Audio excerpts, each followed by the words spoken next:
მოგესალმებით, ეს არის მილენიალი, მე კი ნუკლი შოშიაშვილი გახლავართ. ამ პოდკასტში შევეხები შემდეგ საკითხს.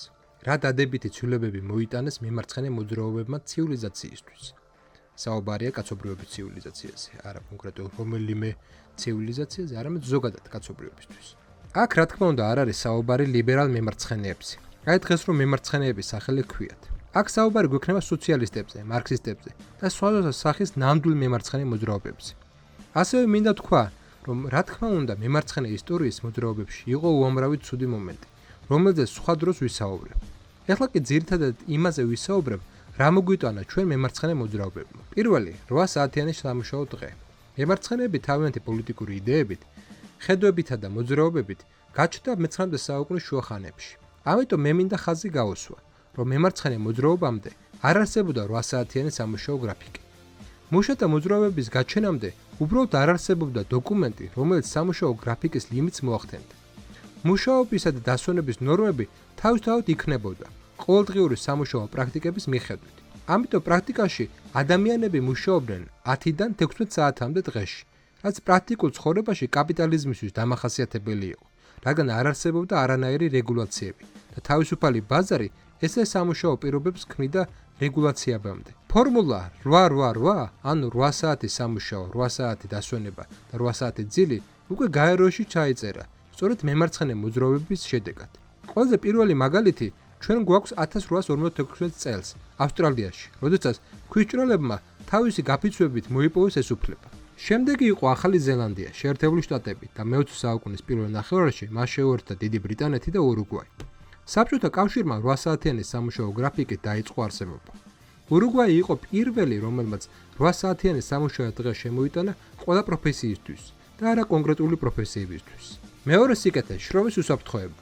შრომის უსაფრთხოებაზე ზრუნვა ზოგიერთი შემთხვევა მე-20 საუკუნემდე იყო, მაგრამ ესე სისტემატიზირებული ბრძოლა იმისთვის, რომ შრომა უნდა იყოს უსაფრთხო, რომ ადამიანები არ უნდა იღუპებოდნენ და ინვალიდდებოდნენ სამუშაო ადგილზე, ეს მემარცხენეების დამსახურებაა.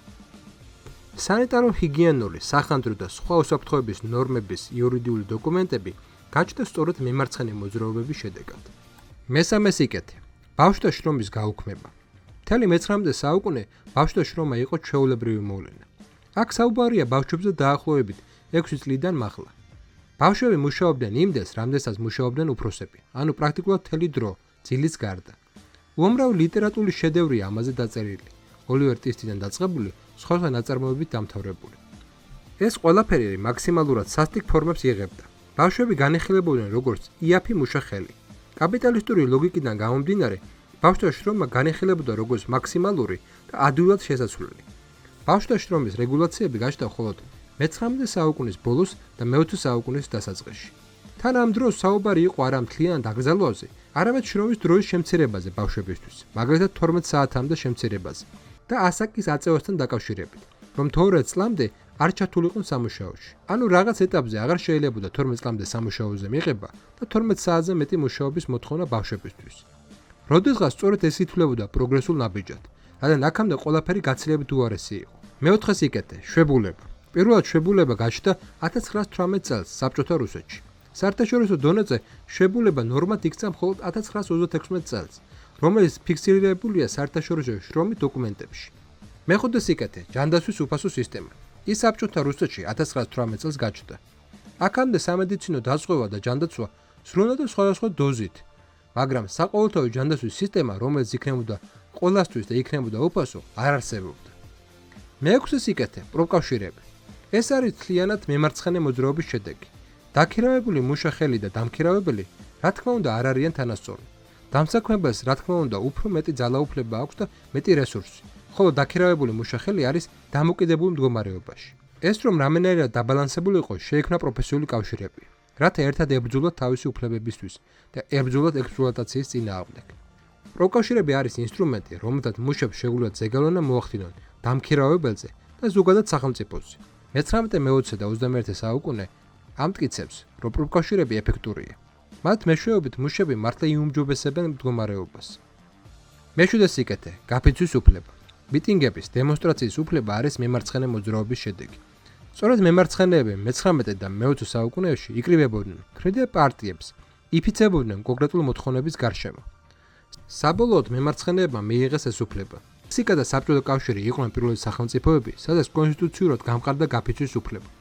სამწუხაროდ პრაქტიკაში საბჭოთა კავშირში ეს უფლება არ ხორციელდებოდა და საგზურმელოდ შეზღუდული იყო. გაფიცვის უფლება საყოველთაო გახდა მხოლოდ 1961 წელს სოციალური ქარტიის მიღების შედეგად. მეორე სიკეთე საყოველთაო საარჩევნო უფლება.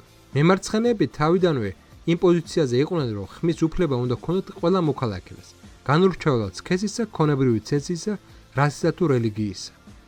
აქამდე ძირითადად ლიბერალურ კაპიტალიზმში არჩევნების უფლება იყო ქონებრივი ცენზით. მემარცხენე მოძრაობის შედეგად ეს უფლება მიიღო ყველამ. მეცხრე სიკეთე რეალობის ალტერნატიული ხედვა. მემარცხენეები სამყაროს უყურებდნენ განსხვავებულად. წარსული, აწყვო და მომავალი მათთვის აბსოლუტურად განსხვავებულად აღიქმება, რაც ქმნის დიდარ სააზროვნო ფილოსოფიურ სისტემას. ძალიან ბევრ ადამიანს პროპაგანდის შედეგად ეს მიღწევები ლიბერალების მოღვაწეობის შედეგი ჰგონია. კვლავ ვიმეორებ, მემარცხენეები თავის დამსახურებულ კრიტიკას იმსახურებენ, მაგრამ ის მიღწევები, რაც მათ ჰქონდათ, თვალში საცემია. ასევე გავიმეორებ, ზემოთ ჩამოთვლილი მიღწევებს არაფერი კავშირი არ აქვს თანამედროვე მემარცხენე ლიბერალიზმთან. აი ვოუქიზმთან, ბაიდენის ადმინისტრაციასთან, იდენტობის პოლიტიკებთან და ასე შემდეგ. ეს ყველაფერი არის CIA-ის პროექტი, რათა მემარცხენე მოძრაობები ყოფილიყო დეგრადირებული. იმედია მოგეწონათ ვიდეო. მადლობა ყურადღებისთვის. მომავალ შეხვედრამდე.